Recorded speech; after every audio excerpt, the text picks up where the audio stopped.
qui sont même chose.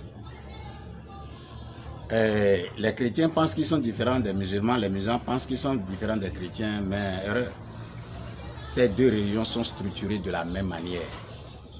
Ils ont les mêmes cheminements.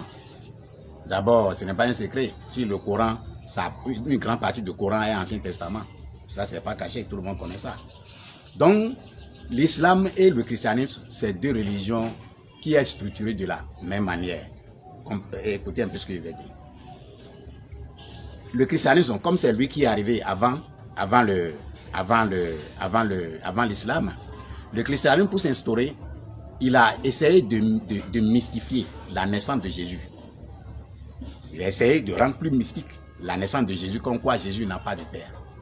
Est-ce que tu vois? Tout comme si, oui, il dit que Jésus n'a pas de père. Donc, comme il n'a pas de père, donc il n'est pas comme toi, il n'est pas comme les autres, donc il est à part. Est-ce que tu vois? Donc, ils ont essayé de rendre mystique Jésus pour amener les gens dans son sillage, à adorer un mystique comme ça. Est-ce que tu vois un peu? Donc, c'est cet aspect de la chose que les chrétiens adorent. Il n'a pas de père. C'est vrai qu'à un moment donné, l'autre a dit que oui, il a père. L'autre a dit qu'il n'a pas de père. Et puis ça a fait la division de christianisme. C'est ça qui fait les catholiques de côté et puis les protestants de côté. Et tout le monde connaît ça. Est-ce que tu vois? Maintenant, les musulmans, eux, comment ils sont structurés? Eux, ils se sont structurés en rendant mystique le Coran. Et ils ont structuré l'islam en rendant le Coran mystique. En quoi faisant? En disant que c'est Dieu même qui a écrit le Coran. Tout comme si Dieu a la main. Oui. Peut-être ils vont dire oui, que c'est Dieu qui a créé, le Coran. Tout comme si Dieu a la main. Maintenant, on va me dire que non, Dieu n'a pas la main, mais Dieu a inspiré les gens à écrire le Coran. Oui. Si Dieu a inspiré les gens à écrire le Coran, Dieu a inspiré les gens qui tuent aussi les gens, non? Les gens qui font des choses que nous déplorons, là, Dieu les a inspirés aussi? Ou bien qui les a inspirés? Donc, les deux religions-là, ils se sont structurés de même manière, de façon que, c'est-à-dire rendre mystique chacune de leurs aspects. Le Coran est rendu mystique et Jésus est rendu mystique pour former une religion qui attire les gens vers qui attire les gens vers chaque communauté. Mais est-ce que c'est comme ça que ça devait être? Non, ça ne devait pas être comme ça. Mais comme c'est comme ça, ils ont voulu que ce soit pour que les choses aillent de mieux pour eux. Eh bien, je ne peux que les encourager. Donc, ces deux religions sont fondées sur deux documents. Et le christianisme est fondé sur la Bible et puis le Coran pour l'islam. Et tout le monde a fréquenté, hein, et tout le monde est allé à l'école. Quand vous étudiez un document, certainement c'est pour que ce document-là vous envoie en classe supérieure. C'est pour que, à la fin d'études de ce document, vous devez passer en classe supérieure. Mais ces deux documents-là se sont arrangés pour que vous ne passez jamais en classe supérieure. Et vous restez bloqué, c'est-à-dire vous êtes bloqué dans la même classe toujours à étudier. Regarde, ta petite vie qui commence depuis 7 ans, 8 ans, là, tu vas étudier le même document jusqu'à la fin de ta vie qui va coûter 80, 100 ans. Même document, même passage, même chose. Il y a autre chose. Ce qui compose l'homme, la plus grande dimension de l'homme même est sa qualité d'expansion. L'homme cherche plus. L'homme, la volonté d'avoir plus, de gagner plus, de grandir, d'évoluer existe dans tout homme. Mais ces documents-là étouffent la dimension de l'homme qui lui permet de se développer, d'avancer, d'aller. Donc, ces deux documents-là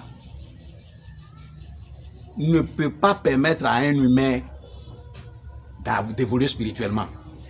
Ces deux documents-là sont l'ennemi pur de la spiritualité. Il ne peut pas permettre à quelqu'un d'avancer. C'est clair. Donc, si quelqu'un dit que oui, il adore la Bible avec sa façon d'écrire, il faut d'abord savoir que la Bible a été écrite à partir de l'interprétation d'une langue à une autre.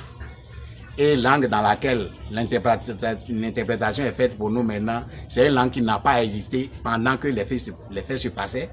Donc, c'est une adaptation complètement. Donc là, je ne vais même pas parler.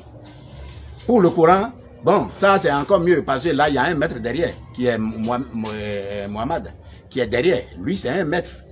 Bon, on va parler de sa pratique, ça c'est à part. Parce que Ce qu'il a fait, la personne ne peut le faire en étant lui-même simplement. Non.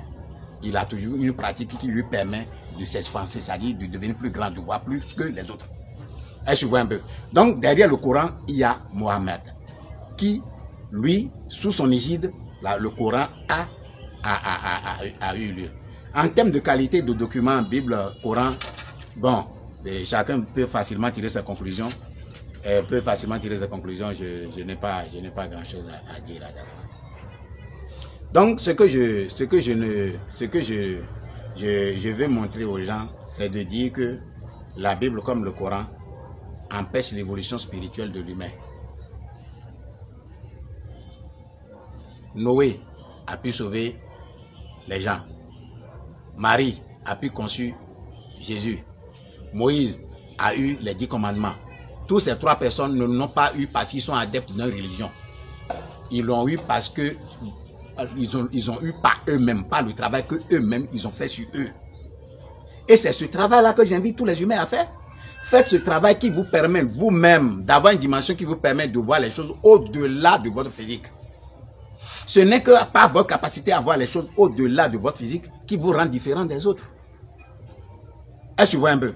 Donc, que ce soit Noé qui a sauvé toute une planète, que ce soit Marie qui a donné naissance à Jésus, ou bien que ce soit Moïse qui a pu avoir contact avec Dieu pour avoir les 10 commandements, chacun de ces individus l'ont eu, pas parce qu'ils sont adeptes d'une religion, mais par eux-mêmes.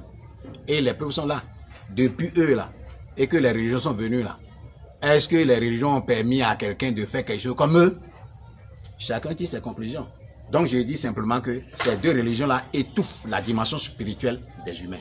Et je pense que je vais...